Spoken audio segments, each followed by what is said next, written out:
Hey everyone, welcome back to another Figma Storefront UI tutorial. Today we're going to be covering how to use the input component in your designs. So this component is a little bit more in-depth than all the ones that come before it. So as you can see in the documents over here, there's a lot of stuff to customize. So I'm not going to go into detail about everything that can be done here, but basically you can change the font any way you want. And you can mess with the margins and paddings any way you want and a lot of stuff like that. When we come over here, this is what the component looks like in Figma. As you can see, there's two elements, one for the resting state and then one for the filled in state. And so if we come down here, you can see that there's normal active, which is the input, like when it's actually being used. And there's the finished one, which is where it has the users done interacting with it, and then there's a disabled version. I put a dark background behind it just to make it easier to see against a white background. And there's also filled and outline components down here. So one thing to do is, if you want to use these, I recommend when you're using these in your designs, never change the height vertically. These are all sized according to the margins and paddings and everything that come with the component naturally.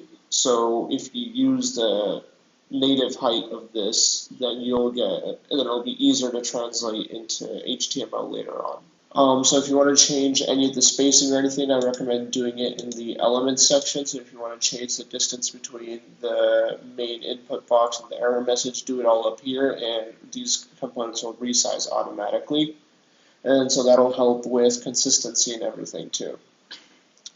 Another nice thing is that if you were to take one of these and use them in your design, so say we want this to be our first name input box, so we just type in first name over here, and say we decide later on that we want to use an icon here too. So what we can do is go over here and use instance swapping, and go into the leading icon version and choose the resting one from over here. Another way to do it would be to go into the assets panel and search input leading icon resting. And so this is the component you want to use. Press option and drag it over this.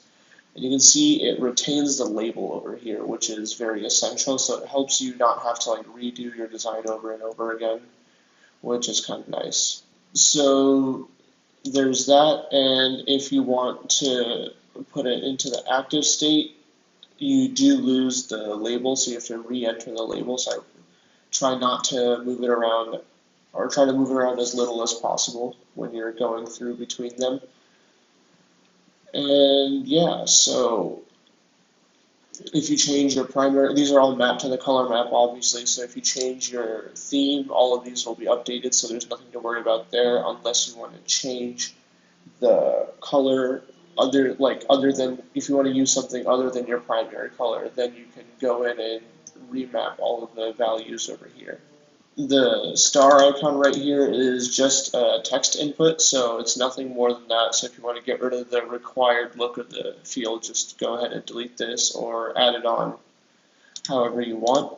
Yeah, so by default I have all the error messages turned off in these because pretty common, that's something that you can choose to have or not have. So if you want to show your developer what your error message is going to be, you can come over here and then turn on error message right here, and you can type in whatever your error message is going to be. So we can have it be wrong name, and our input can be first name. So if the person just enters a wrong name, I guess, I don't know. And what's nice about this is that also supports instant swapping, so if you switch to the finish tab and open your error message again, it retains the input that you put in, so you don't lose that, which is kind of nice.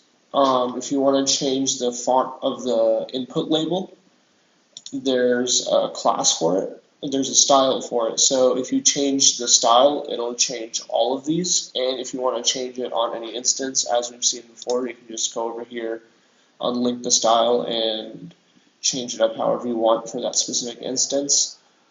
For this label up here, this doesn't actually have its own style, so if you want to change this, I recommend going up to the label up here in the elements, and whatever changes you make here will be applied everywhere. Another thing you can do is if you want to have a version of this that has an error, like an error look to it, so say you want to see what the error version of this looks like, so you can just select the bar and change this to danger right here, and that's pretty much what your error message box is going to look like, and if you want to change it, you can customize it however you want. Yeah, so that's pretty much it for customizing the input box. If you move this horizontally, everything's going to scale nicely. There shouldn't be any problems there. One last thing about this is if you want to change the distance between the icon and the label down here and up above, they both use auto layout. So what you can do is double click into here and change this number right here. So if you want this to be a little bit more, say you want it to be 8, you can just type in 8 right there and the spacing gets updated. Same thing for this. If you want to change the spacing between the icon and the label, you can just go up into the elements, and you should do the same thing over here. You should go to the auto layout component and just change the spacing up here. So you can just quickly do that, and that spacing gets updated everywhere. So that's a nice little trick right there. So that covers the tutorial for how to customize and use the input box in your designs.